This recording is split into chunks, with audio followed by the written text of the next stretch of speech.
हिमाचल में देववाणी को चुनौती देना पड़ा भारी। देवताओं की मनाही के बावजूद भी जारी रही कैलाश यात्रा। तीनों कैलाशों में दिखा तबाही का मंजर। क्या किसी बड़ी अनहोनी को दिया जा रहा न्योता?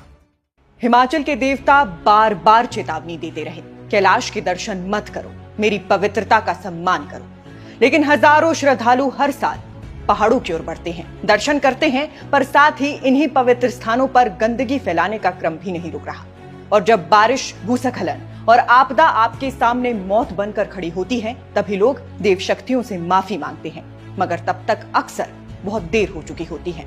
श्रीखंड महादेव, किन्नर कैलाश और मणिमहेश, ये तीनों तीर्थ स्थल अब सिर्फ भक्ति के प्रतीक नहीं रहे, बल्कि प्राकृतिक आपदाओं और अव्यवस्था की चपेट में हैं। और इसके जिम्मेदार और कोई नहीं, हम और आप हैं।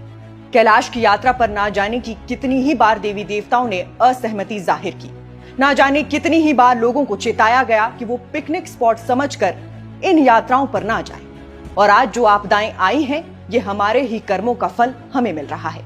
इसे हम क्लाइमेट चेंज की संज्ञा दें या फिर देव स्थानों को दूषित कर, उनको अपवित्र कर हमारे देवी देवताओं को नाराज करना। मैं कुछ उदाहरणों से आप दर्शकों को ये बात समझाती हूँ। अगस्त के पहले हफ्ते में ही किन्नर कैलाश यात्रा से पहले किन्नौर के देवता प्रकाशांकृस जी ने इस यात्रा पर जाने से साफ मना कर दिया था। रिब्बा के देवता कासुराज जी ने भी यही आदेश दिए थे। फिर स्थानीय कमेटी और पंचायत प्रतिनिधियों ने कोशिश की, प्रशासन के सामने अपनी बात रखी, मगर हुआ यूं कि देवता की चेतावनी को ही चुनौती दे दी गई और यात्रा पर रोक नहीं लगी।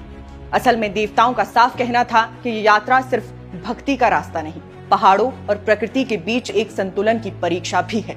हर साल हजारों श्रद्धालु आते हैं, पहाड़ी जड़ी बूटियां, ब्रह्म कमल और अन्य प्राकृतिक खजाने लेकर जाते हैं। गंदगी फैलती है, जल स्रोत दूषित होते हैं और देवता रुष्ट हो जाते हैं। कैलाश की पवित्रता बनी रहे, प्रकृति सुरक्षित रहे और लोग समझें कि भक्ति का मतलब सिर्फ दर्शन करना नहीं, सम्मान करना भी है। इन्हीं कारणों से किन्नौर के देवी देवता इस यात्रा को बंद करने पर अड़े थे। चंबा में रावी नदी उफान पर है। आपदा ने पूरे पहाड़ी इलाके को हिलाकर रख दिया है। तेज बारिश और भूस्खलन ने सड़कों को तोड़ दिया, घरों को धाराशाही किया और स्थानीय लोगों की जिंदगी खतरों में डाल दी। कई गांवों में संपर्क टूट गया, लोग फंसे हुए हैं और राहत कार्य भी मुश्किल हो गया है। मणिमहेश यात्रा में हजारों श्रद्धालु फंसे हैं, परिवार से संपर्क नहीं हो पा रहा। मगर मणिमहेश यात्रा का ये 13 किलोमीटर का ट्रैक कचरे और गंदगी से भरा हुआ था। पिछले साल भी डल झील और हड़सर के रास्तों पर सफाई अभियान हुआ, लेकिन समस्या ज्यों की त्यों बनी रही। इस बार कई श्रद्धालु बिना दर्शन के ही वापस लौट गए। शिव गुरु ने बताया कि बिना भक्ति और श्रद्धा के कैलाश के दर्शन संभव नहीं है। वहीं इसी यात्रा के दौरान माता भरमाणी ने सख्त चेतावनी देते हुए चेताया था कि इस बार